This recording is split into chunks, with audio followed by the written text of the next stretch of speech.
military voice that stood up and said the military as one group, because there isn't a military as one group here. There isn't an army like there was in Egypt.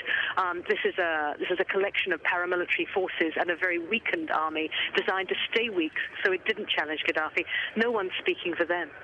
OK, Anita, thanks very much for that. Anita McNaught in Tripoli there. Let's cross to Hoda Abdul Hamid, who is live in Benghazi, the seat of the uprising in the east, of course. Hoda, we're now finding out that, that these negotiations, these indirect negotiations, have been going on for a couple of days. Is there optimism where you are that they could actually lead to some kind of resolution? I don't think there's any kind of optimism. I think that they're just feeling here certainly that they can set out some conditions. Now, we do have slightly more details about these negotiations. We've been talking the whole day about how they happened, etc. Now, I've been told now the latest piece of information I got is that these negotiations have been done. There were never direct talks, but rather indirect talks between people from Tripoli and the National Council here. The National Council's position being that these people in Tripoli would not talk if they did not have the green light from the government. I think what you're seeing now is probably a stated position by the National Council, the 72 hours ultimatum for Gaddafi to step down, the demand for an immediate stop of violence, and I think it's at this stage it's really a matter of waiting and seeing what will exactly happen. In the meantime, when you speak to military commanders here, they're still continuing on their mission, and that mission would be to try to give some sort of military structure to this incredible group of volunteers who all have the will to continue the fight and are awfully disorganized. Well, of course, in the short term, the priority has got to be to stop the bloodshed. But in the long term, if Gaddafi manages to get immunity from Libyan law for abuses that he's committed, can that be sold to the Libyan people, given that many of them want to see justice?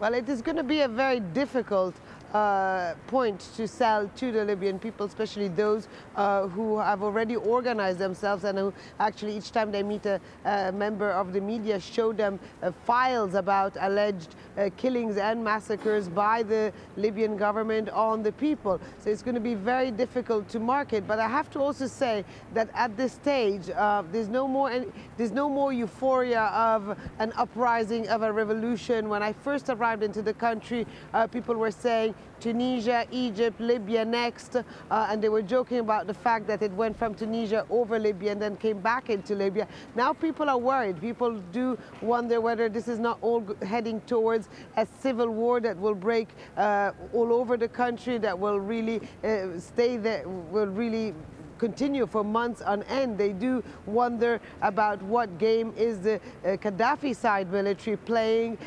Certainly there is a realization that the opposition doesn't have the force to be able to counter the Gaddafi armament at the same speed that they have been doing so far.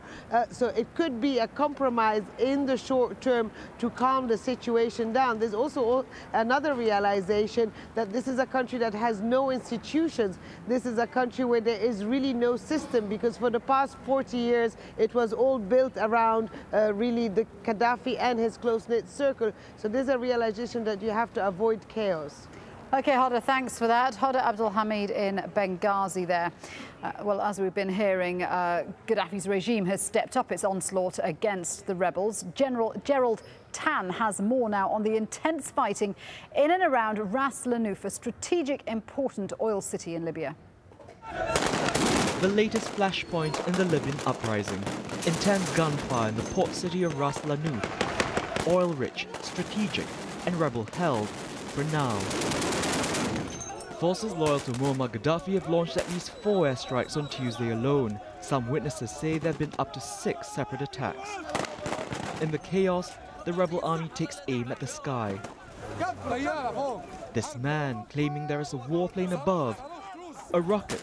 There is a rocket, he says. No exact figures just yet of how many lives lost in this offensive. Those sources tell Al Jazeera an entire family was killed as they tried to flee the missiles. Many of the homes reportedly now evacuated. One of the first strikes struck near a residential area, shattering a water supply line. What happened is that a warplane came and started to bomb a water plant that feeds the Ras Lanuf area, including hospitals and businesses in the city. The city's main business is oil.